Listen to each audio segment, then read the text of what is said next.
Hi welcome to Rama Telugu కథలు. ఈరోజు పొడుపు కథ వచ్చేసి నల్ల స్తంభం పైన నలుగురు దొంగలు. ఈరోజు కథ పేరు మూర్ఖుని స్నేహం. గాంధార దేశ రాజుకు నలుగురు కుమార్తెలు. వారసుడు లేడని చింతిస్తున్న రాజుకు 5వ సంతానంగా మగబిడ్డ పుట్టాడు. లేక కలగడంతో ఆ పిల్లాడిని అతిగారం చేశాడు రాజు.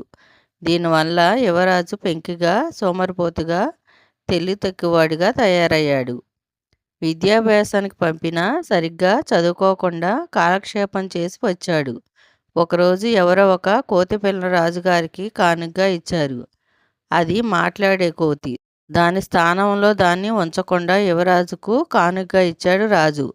అది నిత్యం రాకుమారుడితోనే ఉండేది. రాజ్యం ప్రజల సంగతి కూడా పట్టించుకోకుండా యువరాజు ఆ కోతితోనే ఆటలాడేవాడు.